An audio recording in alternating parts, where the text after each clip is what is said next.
1, 2, 3, 4.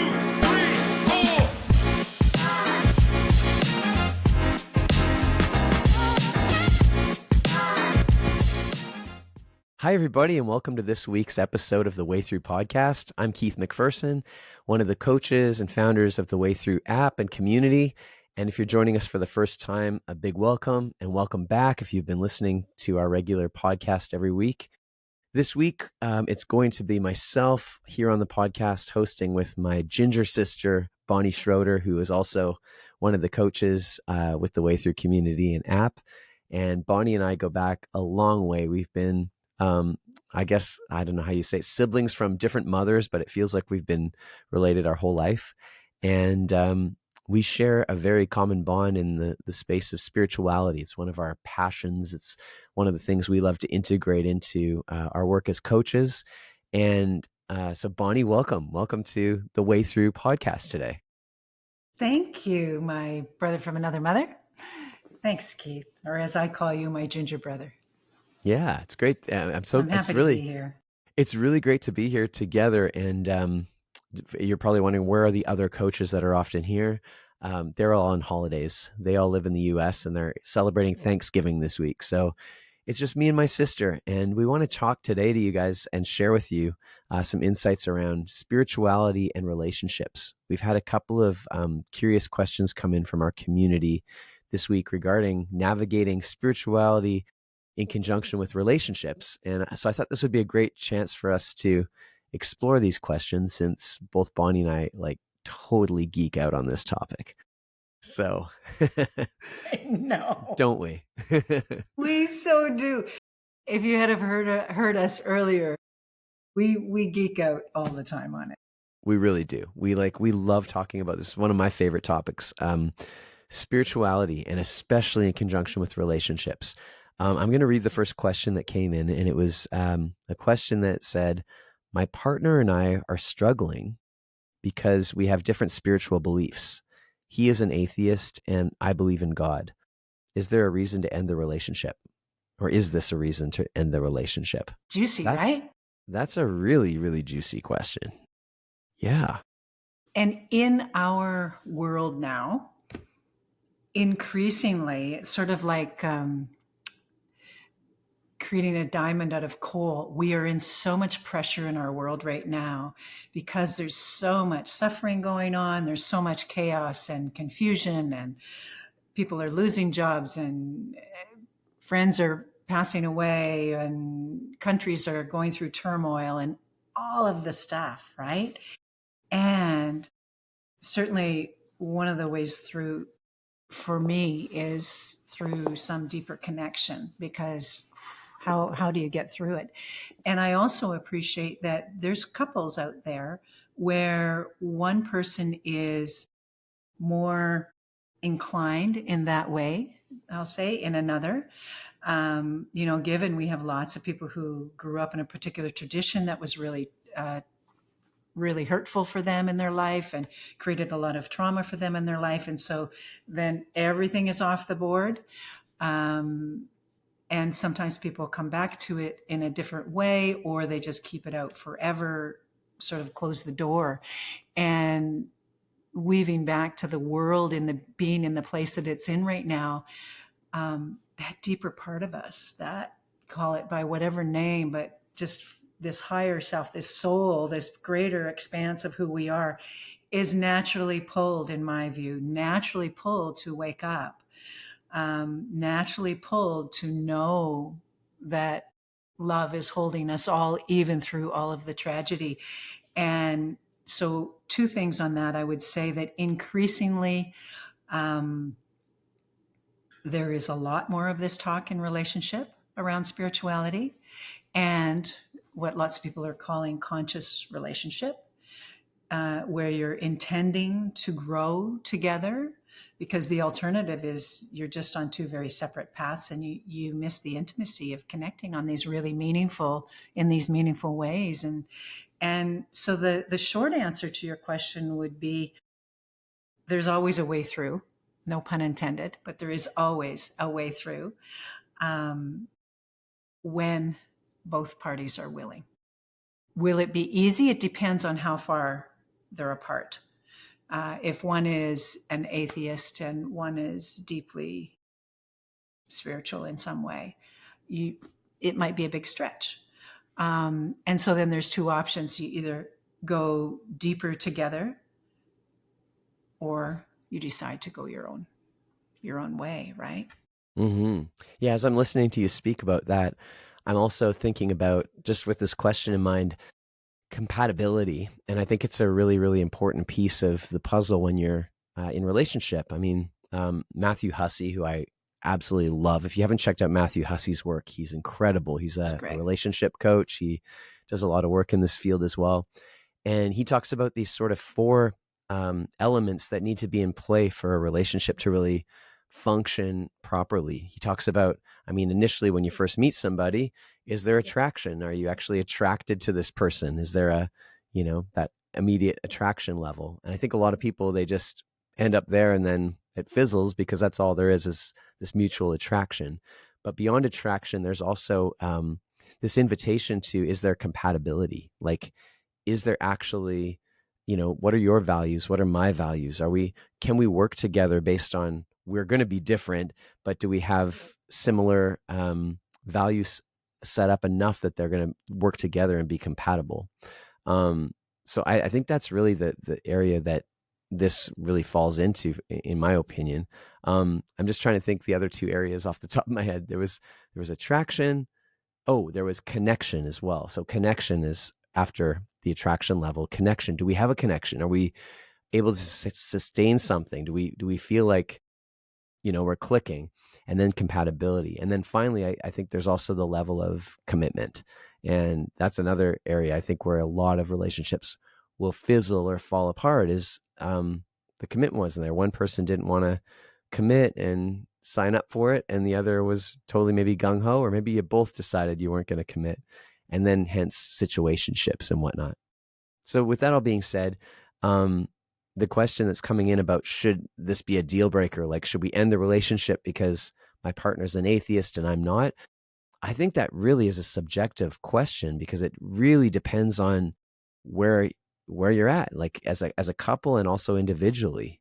So it might be a starting point for you, the person that asked this question, to just sit in the space of, okay, if I was with this person for the rest of my life, would I be okay knowing that they might not, come to the synagogue or the church with me, or we wouldn't be able to maybe have conversations about God in a way that I want to? Or maybe you would. Like, maybe this is an opportunity in another sense to get curious about each other and open up in new ways and talk about this. And maybe there's more compatibility than you realized. So it really depends on, I think, an individual experience of, is this actually compatible for me? And then also does this relationship feel like, it can navigate that as well? What do you think, I would Bonnie? say too, Keith, that define spirituality.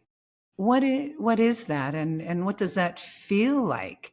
So if that feels like compassion and kindness and a willingness to greet someone where they're at with empathy, um, and deep listening skills and all of these things that can come with living a more conscious life, is does that excuse me, if you have a partner who brings all of those to the table but they don't call it spiritual, does it matter? Are they Mm. kind? Are they loving? Are they fulfilling? Are they greeting you in a way that lights you up and helps you know that, oh yeah, they're committed and we're growing together and they trust? If it's someone who gives you a side eye when you say you're going to do your practice or your prayer or whatever it is for you, because spirituality has a full range. You can be religious but not spiritual, spiritual but not religious, of course. And so let's look at what spirituality is to them. And can we find a bridge in that way? Maybe they are so passionate about nature and they light up when they're walking through the forest with you. You tell me that they're not connected to spirit. Of course they are, by whatever name, right? They're connected in the forest in the same way that I might say I'm connected to spirit, but they are lit up. And really, is it more about just the languaging that we're using? What is it that we're defining as they are this and I am that? And is it creating more of a separation that doesn't need to really be there? It's so interesting you're saying that because one of my past relationships, I mean, I am deeply spiritual, as we've already said. And the partner I was dating at the time, she is also she was also very spiritual, but in a completely different kind of way. And me having sort of a Catholic upbringing, as soon as I mentioned the word Catholic, like she would cringe. She's like, I can't even hear that word. Like it just brought up so much for her. And as we started talking it out with each other and getting into the deeper roots of the meanings of like, well, what are you getting out of, your experience of spirituality, and how do you experience, the Catholic faith, and how do they work together? It was so interesting that we actually had more in common than what separated us apart. And, she came in with sort of this sort of sense or belief that, all Catholics are a certain way. And, I don't want to make the assumption here, but you also might think, all atheists are a certain way, or all Jews are a certain way, or like we kind of hold these assumptions. And I noticed it in myself in the relationship at times. And to get curious as opposed to making the assumption, you might discover that like underneath all of what seems to be separating you, you actually have more in common. And we ended up finding we had a lot of similar shared beliefs where spirituality for both of us meant there is some form of a higher power that we don't really directly see in the physical form. But I think where we met at the same place is it was around this quote by Pierre Teilhard Desjardins, who says, we're spiritual beings having this temporary human experience. And so just even that brought us together, and it was, oh, okay, we can be compatible here. And no, you might not come to a church with me on Sundays, and that's okay. I'm good. I was good with that personally. And she was like, well, I will never set foot in a church, just so you know, but I might go for a walk in the forest with her. And it was like we found our way. So I think there is still possibility to make a relationship work in this area. But if for some reason it doesn't feel like it's jiving or compatible, then you probably should end it. It would be my opinion. That's my opinion. So hopefully that answers this person's question. There's another question that came in around a similar kind of theme. So I'm going to read this one too, Bonnie. It was actually addressed to me. I do a lot of work in the field of mindfulness, and so does Bonnie as well. We both are mindfulness practitioners. And this person said, Long-time Keith, teachers. long Yeah. time mindfulness. Yeah, you've been teaching this for a long time. How many years have you been Both of teaching us. mindfulness? Oh, I don't know. I've been on my own sort of spiritual exploration or my own exploration of that for over 20 years for sure, teaching for probably 15, That's amazing. probably exploring it for 30, actually. Wow. Is that That's a possible? lot of Yeah. that's a But lot it's a of while. practice. When it's been a minute and it's still a beginner's mind every time. It's Yeah. okay. I'm learning all the time about other people, about myself. This is the practice. And sorry to interrupt. What's the question? Okay, so the question at hand, here we go. So this question says, Keith, I know you're working in the mindfulness field, and I'm wondering how mindfulness and connection to spirit might help me navigate a challenge that I'm going through in my relationship. Interesting. And thank you for asking this question, because you landed right at my heart center, my favorite topic. And I think, Bonnie, you'll have a lot to share on this too. I think maybe before we get into answering this question, it might be helpful to chat a little bit for those of you listening that don't know what mindfulness is, because I do find this can be quite a buzzword. And yet when you actually start getting into like, well, okay, mindfulness, what exactly is mindfulness? We hear it prescribed a lot in the wellness worlds. I notice like a lot of times therapists or counselors will say, you're dealing with anxiety, just go practice mindfulness. And then you're like, well, okay, but what exactly is that? So What's your Bonnie, definition, Keith? my definition of it, what's funny, it's evolved over time. Initially, I was so confused about what mindfulness was when I first got into this field, because I actually got asked to teach mindfulness before I really knew a lot about it, to be honest. I'm a recovering yes person, meaning I used to say yes to every opportunity. And several years ago, I was teaching yoga at the studio in Winnipeg, where I live. And a student came up at the end of class and said, "Oh, you're a yoga teacher. Can you come teach mindfulness to this group of teachers at a school?" And me being a yes person said, "Of course I will." And then I ended up in this sort of professional development day with this group of teachers. And I didn't know a lot. So I went around and just asked people, "What does mindfulness mean to you?" Somebody said, "Oh, isn't that practice where you just sit on a cushion and do nothing?" Like, why would I ever do that? Right. And someone else said, "Oh, we do that with our students. All the students are given a raisin and they look at the raisin and they smell it and then they eat it." I was like, what is mindfulness? Like, I left that session so confused. But it set me out on a journey to figure out what this is. And I think currently the definition that's really landed for me is so simple yet so profound. And it comes from an author named Susan Kaiser Greenland. She says, "Mindfulness is paying attention in the present moment with kindness to yourself, other people, and the world around you." And that really resonated for me as I slowed that down, paying attention in the moment.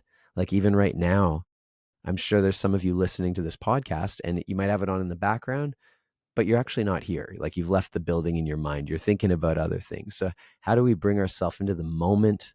And then this other piece about how do I cultivate kindness towards myself? We spend so much time in our inner mind narratives just beating ourselves up. So how do we actually like practice compassion for ourselves? And this idea of, as we start cultivating true compassion, it ripples out and affects the world around us. That's how I kind of see it. But I'm curious from you too, Bonnie, because there's many ways to define this practice. Yeah. And like you, Keith, I've had lots of teachers in this, and certainly life has been my biggest teacher in mindfulness. And it is sort of like where yoga used to be the trendy theme, mindfulness has become the trendy theme, and I am all here for it. If it's a positive invitation to people's lives that helps them to feel better about themselves and navigate the world with greater ease, I am here for it. And one of the ways that I sort of situate myself in it, and mindfulness continues to be really what I would say pointing to instructions. It's bring curiosity, feel what you feel. As John Kabat-Zinn would say, come to your senses, in this full catastrophe of our lives. Come to our senses, notice how we're feeling, notice the sensations, notice when our mind wanders, can we bring it back? And so those are sort of descriptors of a lived experience. And mindfulness again, I believe it was John Kabat-Zinn where I first heard it, is really heartfulness. And it's, can I live my life with increasing degrees of heartfulness? So that brings in compassion, curiosity, a willingness to show up even when we're messy, and to be with people with this deep listening. And there's, 7 primary attitudes to mindfulness in John Kabat-Zinn's mindfulness program that is my sort of launch pad into a more formal mindfulness practice and teaching. But if we even let those sort of be in the background, it's how are we showing up? Are we allowing ourselves to fully show up and be with ourselves, be with another without trying to change it, trying to make it something better, trying to improve on it in some way? It doesn't mean we don't have goals. It doesn't mean we don't have sort of intentions to learn more and grow in that process. However, can we fully honor where we're at without shaming or blaming or trying to be something else? And that goes with the people that we greet too. Can we honor them where they're at? Doesn't mean we don't have strong boundaries, but can we honor? And so heartfulness in all of the ways that ultimately comes into, in my world anyways, how I would imagine it, and try my best to aspire to live it is remember the deep compassion that holds us all, the deep, capital C compassion that is there riding the waves, the frothy waves through it all at the base of that vast ocean of being, this frothiness that often comes when our minds go off and our hearts are tight and feel broken. And can I just be in it? Can I just be in it? Maybe not forever, because change is inevitable, but can I be in it with kindness towards myself in this moment? Can I be present with what is arising without trying to push away or pull something else in to distract me from what's happening here, what's arising through me? One of the things I like to ask clients when when I'm coaching them is, what's alive in you today? What's alive in you today? Let's launch from there. And so ultimately, I would say mindfulness is about heartfulness. It's about I, heartfulness. I'm loving everything that you're saying, and just thinking about this question that's come in. I mean, a lot of what you just said points to how mindfulness can be helpful within a relationship to solving a challenge or a problem that this person is having, in just what you just said. Basically, the curiosity, as opposed to going to assumptions, I think is a major mindfulness practice that integrates into moments when we have challenge or problem in a relationship. So often, when somebody like rubs us the wrong way, or like, brings us into a state of frustration because they're not maybe doing it the way we would want to do it, or whatever the problem is, as opposed to reacting, where you just want to like maybe lash out, or you might want to like, I don't know, shut down and stonewall them. Can you shift? Can you notice, oh, in this moment, whoa, I'm feeling a lot of anger, I'm feeling frustrated, as an example, and can I turn this into curiosity and a deeper listening to myself, and maybe even considering like what might be going on for my partner right now, as they're maybe struggling with doing it the way that I want to do it, or what's going on with me that I'm trying to control how this person is showing up versus how I would do it. It's not how I would do it. Can I have some compassion as well? So there's so much wrapped into this one practice that can be integrated, and I think can be such a helpful way to navigate relationship challenges. Life's biggest moments aren't always easy. Breakups, divorce, parenting challenges, sometimes you just need a way through. That's where Way Through comes in, the new app built to help you navigate life's toughest chapters with confidence. Inside the app, you'll find expert coaches offering group and one-on-one sessions, a supportive community of people who truly get what you're going through, and a library of checklists, webinars, and resources designed to guide you step by step. And when you just need a boost, turn into Breakthrough TV, where you'll get quick, powerful insights from podcast episodes and coaches who care. You don't have to go in alone. Download Way Through today and discover a new way forward together. Remember, you're not an island.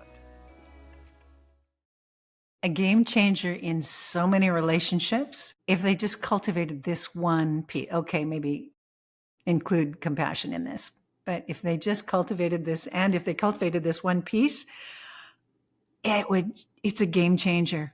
Deep listening. And so it doesn't mean that you're stone cold and just there.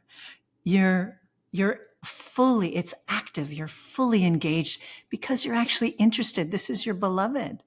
We all came together for a reason. This is your beloved sitting across from you, trying to express something, maybe very inarticulately for the way that you like to receive information, but they are doing their best given all the givens.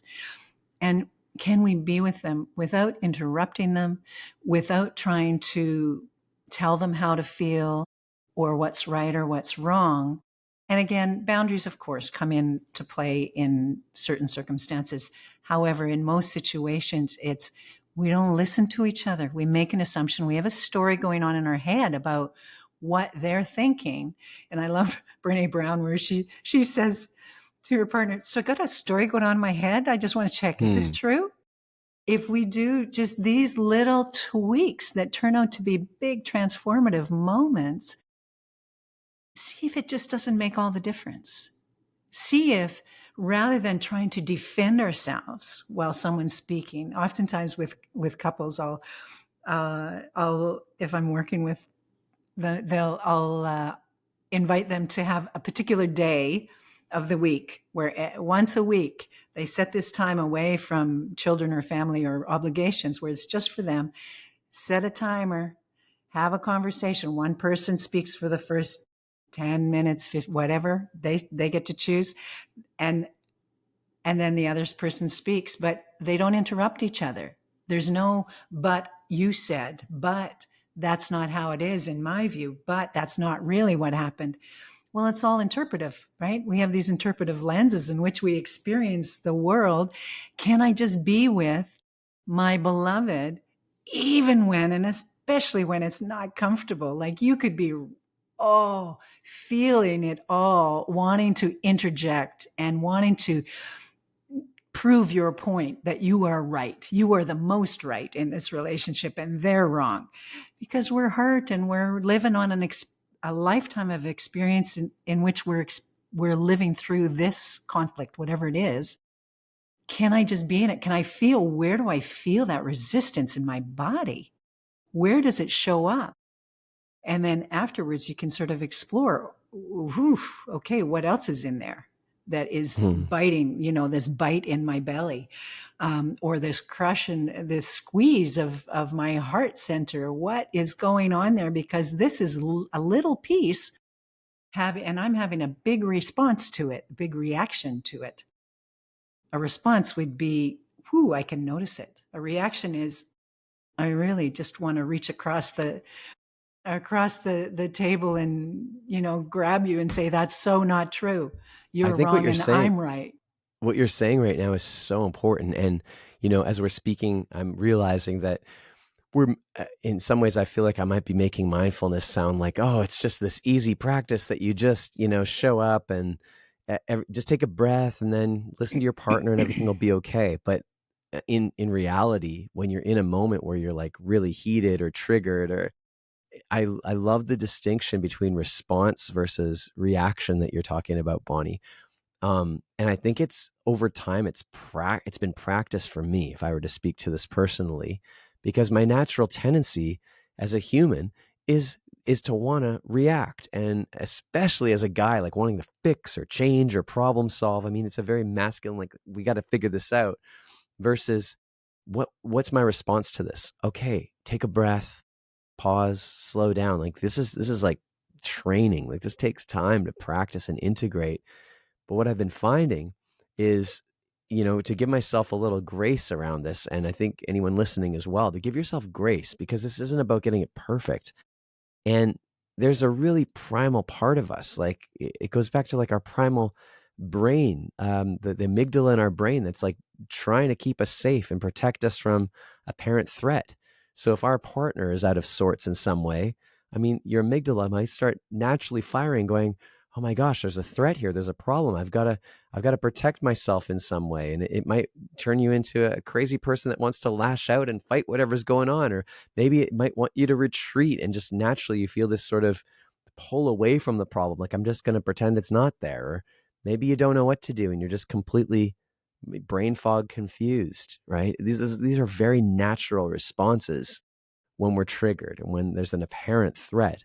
But to remember, like, often what appears to be an apparent threat, especially in relationships where your partner might be having a breakdown around something, or they feel flooded, or they're overwhelmed, or they're not happy with something you're doing, I always feel like it's more amplified in the moment. It feels like a bigger deal than it actually turns out to be.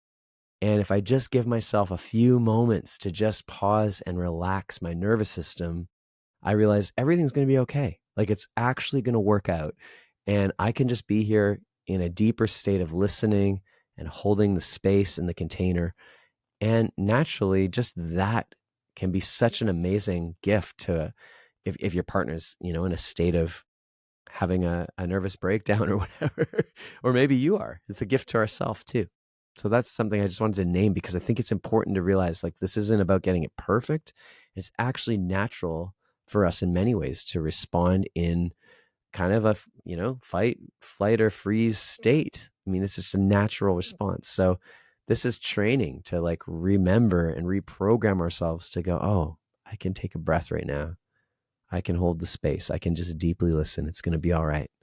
That's been transformative in all relationships that I've been in. And imagine a day where the first response is not a reaction. Imagine that glorious day where, wow, maybe we'll have that little drop every once in a while where you actually drop into your heart and go, wow, that must be intense to see the world that way or to feel that, rather than immediately trying to defend, where you drop in and breathe, let some breath come into that whole equation. We tend to hold our breath when we're in a stress response. So can we just breathe? And noticing too, in all of the conversation with the partner, if it's an intense conversation, just start at one of the practices can be as many times as your mind wanders off into some story. Can I just notice it wandered and bring it back? And it can become very natural, as well as where the maybe reaction is really natural right now. This too can become really natural, where you've practiced it over time, and once in a while, wow, you just notice you've left the building and okay, I'm coming back. Or your mind went off into some story about what your partner did last week that ticked you off, and you're going to add that fuel to the fire, and you go, no, be right here, come back to this moment, and then begin again. And as many times as your mind wanders off into some other story, that's not true, I want my way, this is actually what, no, come on back here, come into deep listening. It doesn't mean that you don't have your voice. You'll get your turn if I suggest that you both get your turn in sharing your experience and what's going on for you. But when someone else is speaking, and it might be somebody in an elevator, it might be somebody at the grocery store, where we get to practice this, where we're just in deep listening. We don't have to always contribute in the way that we think. Or it might be another day where we're actually sharing some communication. Absolutely. So it's finding when to speak and when to hold space. And over time, we stumble our way through. And it's a fierce practice. Fierce. Yeah, very. I love that you're naming all that. And just to reiterate this piece too about presence versus being in a future thought or a past thought, like the narratives that can come up in our mind can really pull us out of the present moment. And not that it's always a bad thing. I mean, you need to plan your future. Sometimes you got to think about what happened that you might not want to have happen again, with consciousness though. And I find often, especially in relationship, and for those of you listening that are going through breakups in particular, the mind can have a whole story going on about something that's not even reality, right? It's not happening right now. So this idea of like the fear of, oh, what if I never find another partner if you're single right now, which has been one of mine at times. Or, you're thinking back about, oh, I shouldn't have said that in that relationship and then it wouldn't have ended, or these thoughts that pull us out of the moment. That what Bonnie's saying, like this idea of coming back into this time, this space, this reality, in this moment, actually, if you can really feel your mind and your body right here in this moment, we're so safe. And actually, everything is happening perfectly on time in this moment. We're so supported in this moment. And it's like this invitation to bring ourselves back into this time and space. And then the mind might want to wander and tell stories, and oh, there it goes again. Just bring it back. Every time we bring ourselves back, we have so much more clarity and presence and awareness so that we can navigate. And I find a lot of the clarity around how to navigate breakups comes when we're really present in the moment versus the story mode that so easily can happen when we're going through a breakup.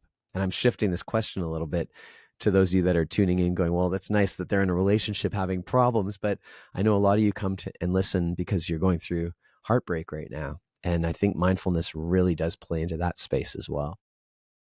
Yeah. Yeah. And it's just, it doesn't mean that you have to live in the heart tear that you're in, the heart hemorrhaging that you're feeling if it's a heartbreak right now.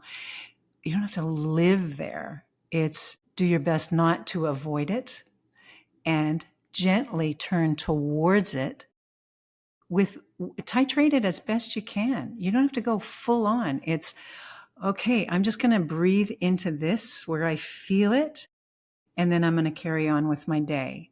Or maybe there's another time where, okay, I'm going to sit with it for 5 minutes with myself and everything that's coming up without judgment, without shame as bad. And you know what?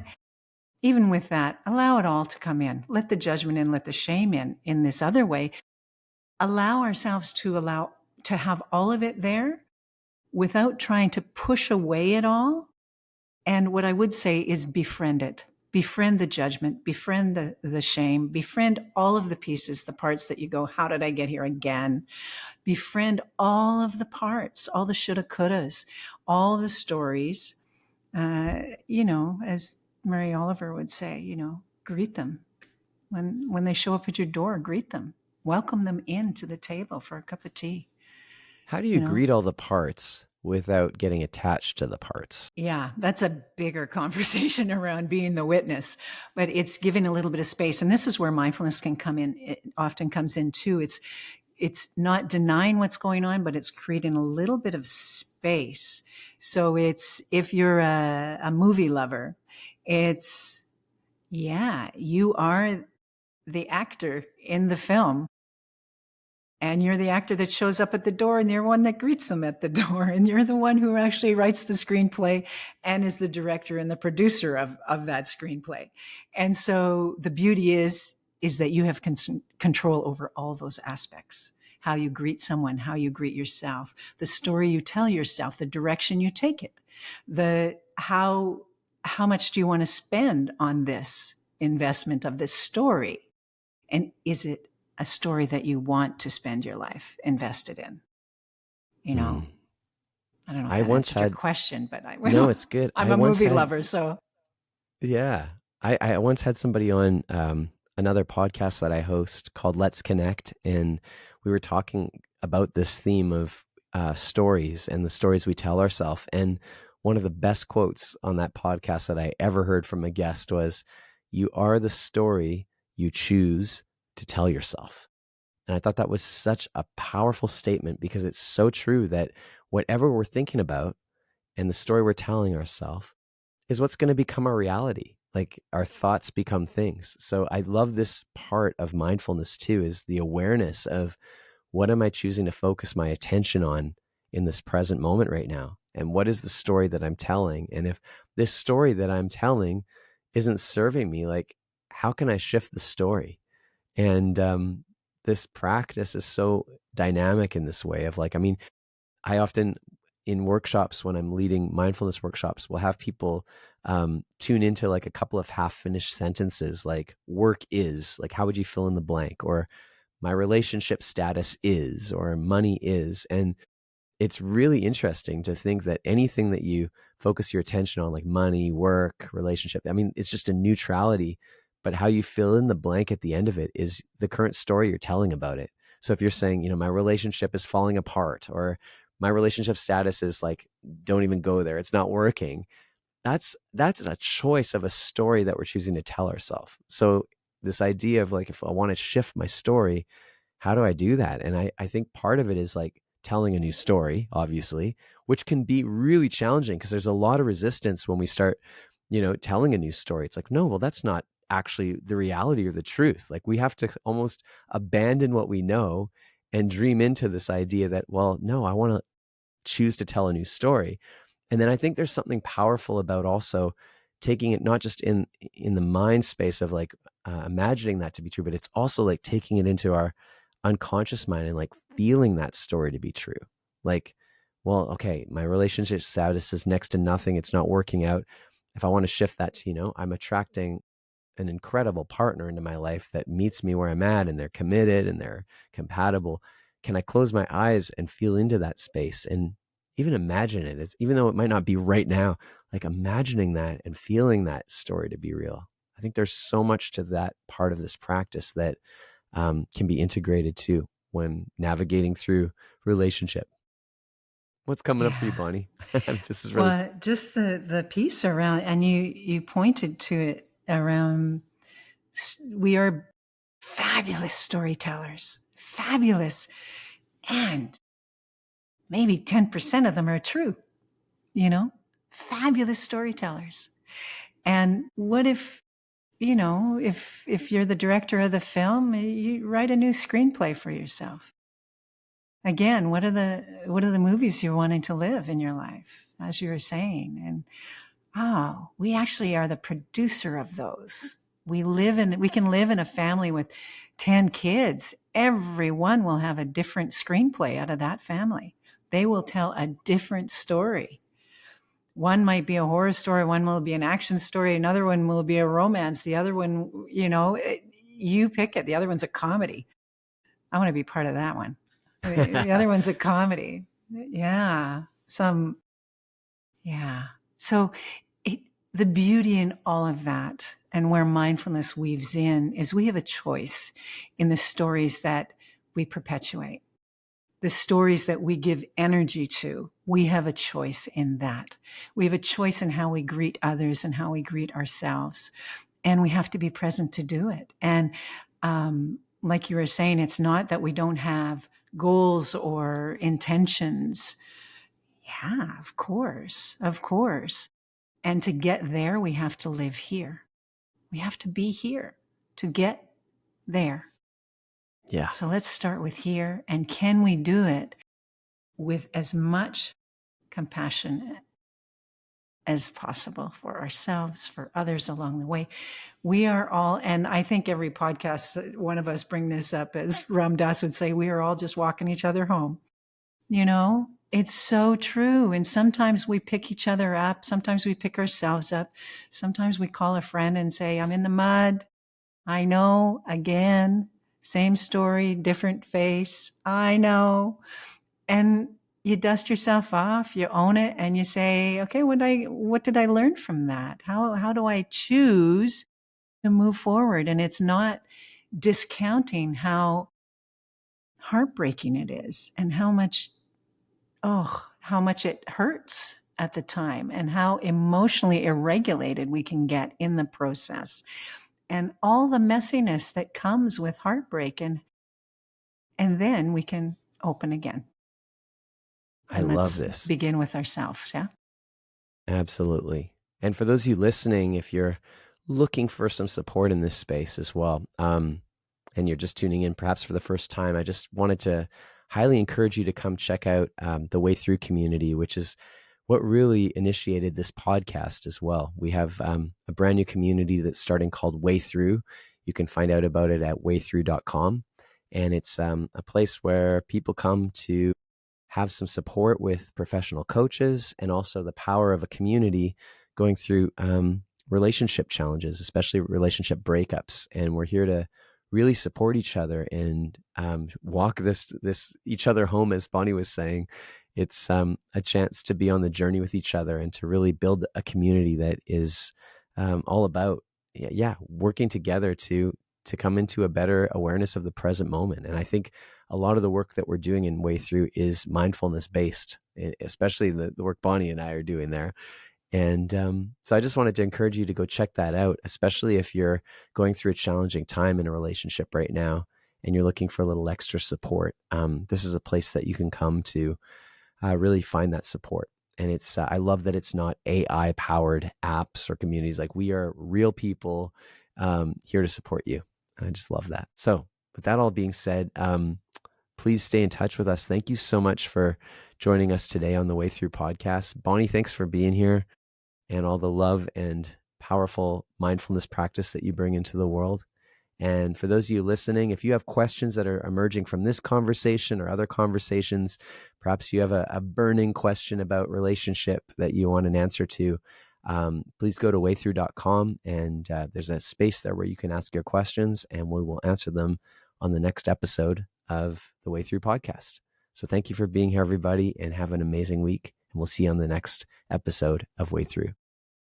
Thanks, Keith. Thanks, everybody.